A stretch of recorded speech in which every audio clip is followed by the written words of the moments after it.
All right, so we have this issue in Texas. And why is Texas looking to redistrict? Why? And of course, if you listen to the Democrats, the enemies of our nation, they'll say it's just a Republican power play. But I mean, that's really nonsense, isn't it? We all have seen the maps of Illinois gerrymandered.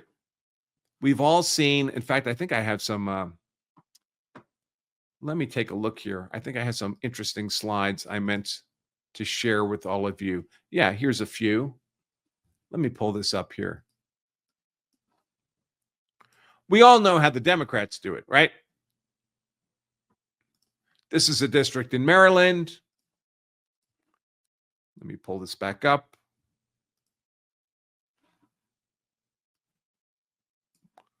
I mean, can you get more gerrymandered than that? That's pretty impressive. We have some stats here. Look at this. California, Republicans are 40% of the statewide vote, yet they only get 17% of the congressional seats.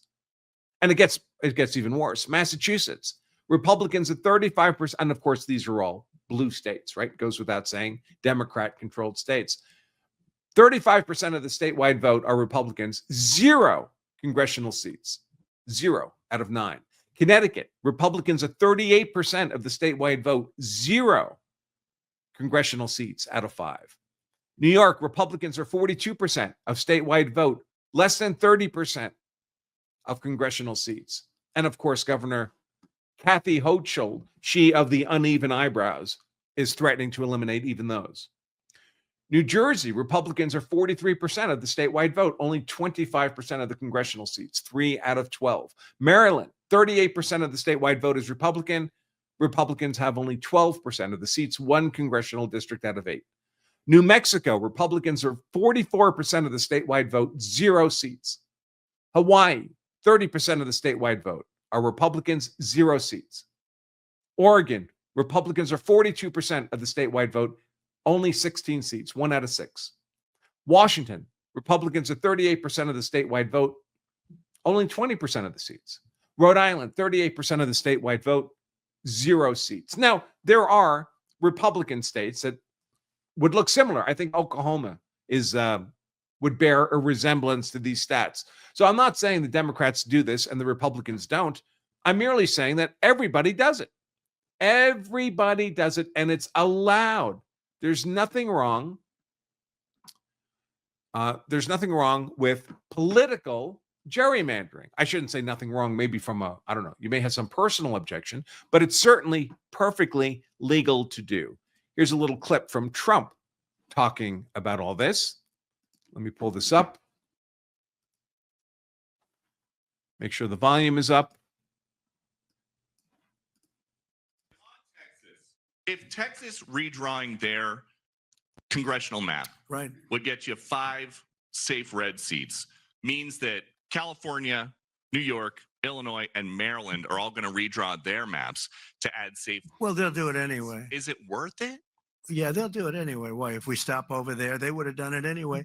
Look, a lot of these states, I watched this morning as Democrats are complaining, and they're complaining from states where they've done it, like in Illinois, like in Massachusetts. I watched this lunatic, Pocahontas. She's a total lunatic. I don't know what she's on. She's all jumping up and down like I've never seen anything like it, talking about supporting the communist mayor. And he's not a socialist. He's a communist, okay? This is not a socialist, man. This is a communist. If you look at any of his policies and go back 6 months, you don't have to go back further than that.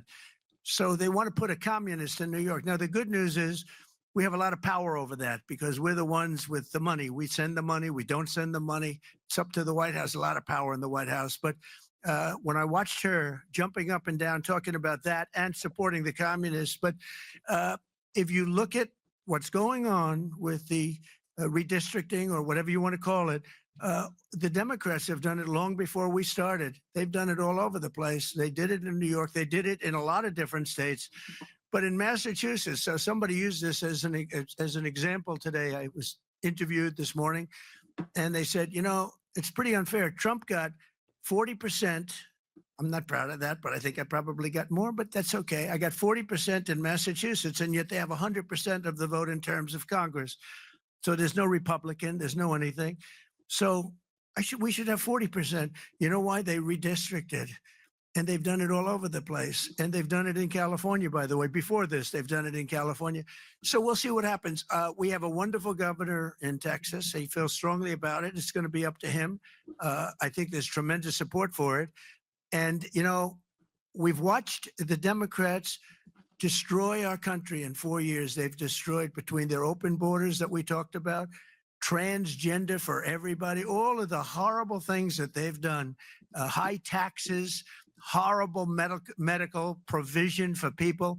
We've watched them destroy our country for 4 years, and people don't want that. And people in Texas, as you saw, I got the highest vote in the history of Texas. I love Texas. Texas likes me, obviously, but I got the highest vote, and that was checked out on the show. Did you see that, where they checked it out? They said he actually did get the highest vote in the history of Texas, which disappointed them. They were very disappointed to hear that.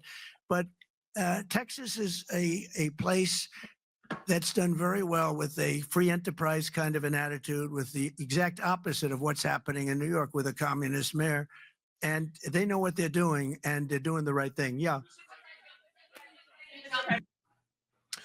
Okay. And of course, where did these Democrats from Texas, where did they run to? They ran to Illinois.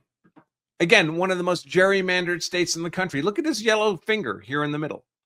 So again, it's not just that Democrats do this, but everyone gerrymanders for political reasons when they have the opportunity. By the way, you can only gerrymander when you're in the majority.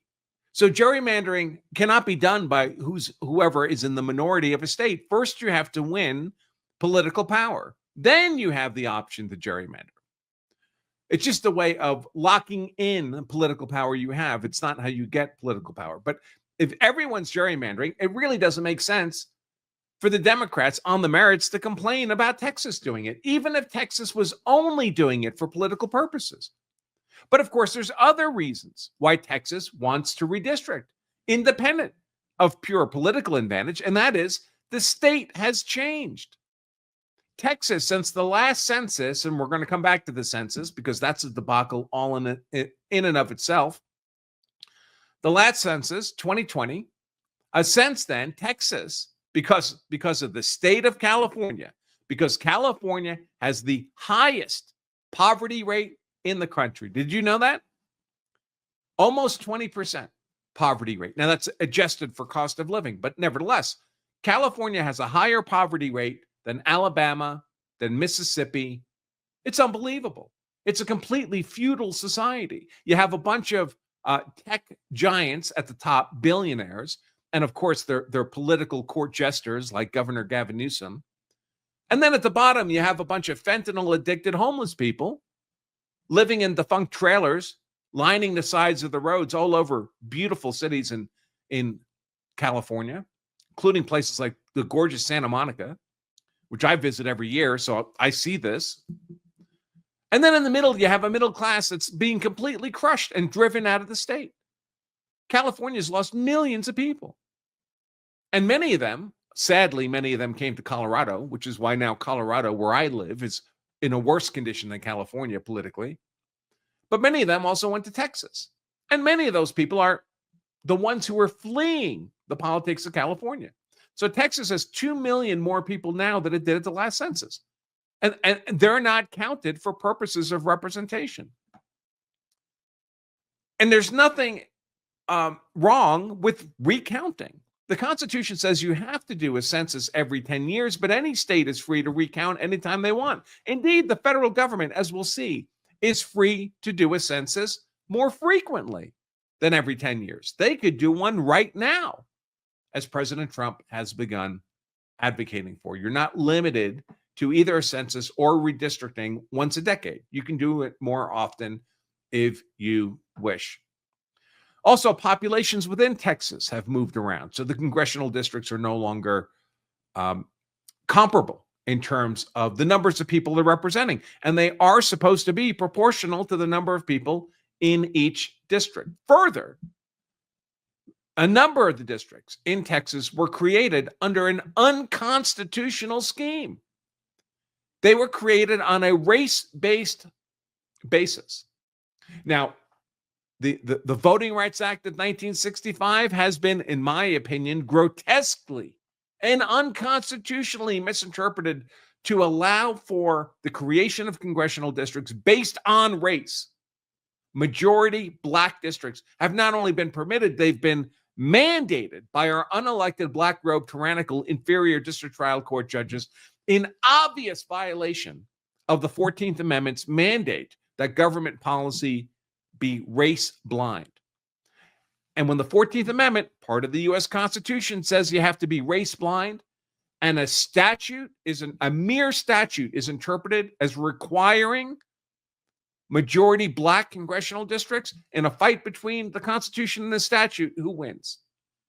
Well, the Constitution should win. But even then, Texas, the Democrats went a step further. The courts went a step further. They said you have to have districts. If you can't make a majority black, you can combine various minority races to make a majority minority district. And that's definitely not allowed.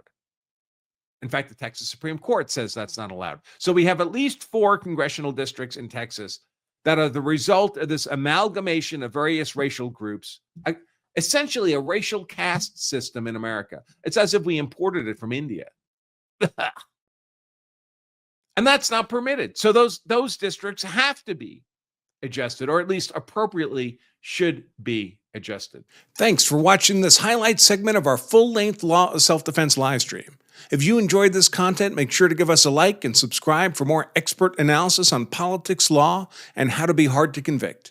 And to watch the full-length episode of this show, just click right here. Stay safe.